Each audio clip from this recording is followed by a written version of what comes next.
ایک نبی کا پیغام حیرت انگیز طور پر کیسے بدل گیا؟ آئیے اس کا جائزہ لیتے ہیں۔ تو سوال یہ ہے کہ جو نبی ایک خدا کی عبادت سکھا رہا تھا، وہ خود خدا کا بیٹا کیسے سمجھا جانے لگا؟ اس پوری کہانی کو سمجھنے کے لیے ہم اسے 5 حصوں میں دیکھیں گے۔ بات اس وقت کی ہے جب بنی اسرائیل گناہوں میں ڈوبے تھے اور ایک جنگجو مسیحا کا انتظار کر رہے تھے۔ مگر آنے والے حضرت عیسیٰ تھے، جن کا مشن فوجی نہیں بلکہ روحانی تھا۔ وہ خدا کے نبی تھے۔ ان کا مقصد صاف تھا، توحید کی دعوت دینا اور حضرت موسیٰ کے قوانین کی اصلاح کرنا۔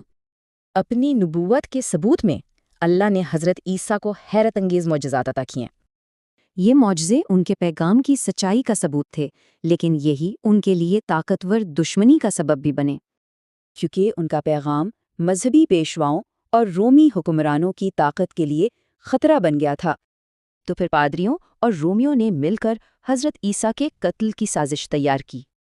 اور پھر وہی ہوا، ایک شاگرد کے دھوکے نے فوجیوں کو ان تک پہنچا دیا، جس سے ایک اہم موڑ آیا۔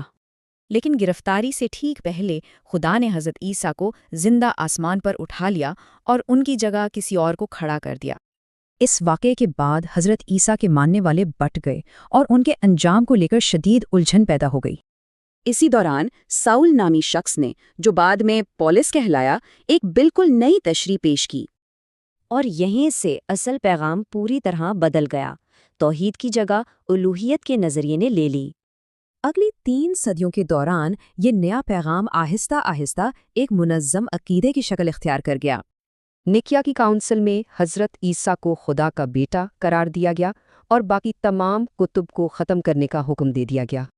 حضرت عیسیٰ کے خلاف سازش کے نتائج بہت سنگین نکلے اور بنی اسرائیل پر خدا کا عذاب نازل ہوا۔ رومیوں نے ان کی بغاوت کو چل دی اور یروشلم میں ان کا مقدس ترین مقام ہیکل تباہ کر دیا۔ اس بغاوت کے نتیجے میں 10 لاکھ سے زیادہ یہودی رومیوں کے ہاتھوں مارے گئے، اور یہیں سے ان پر صدیوں کے ظلم کا ایک نیا باب شروع ہوا اور وہ دنیا بھر میں بکھر گئے۔ کہانی کا اختتام قرآن کی ایک پیشین گوئی پر ہوتا ہے کہ روز قیامت حضرت عیسیٰ سے ایک اہم سوال ہوگا۔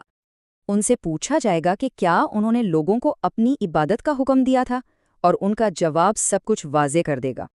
وہ اس دعوے کو صاف رد کر دیں گے اور کہیں گے کہ ان پر گواہ صرف اللہ ہی تھا، یوں حتمی فیصلہ صرف خدا کے ہاتھ میں ہوگا۔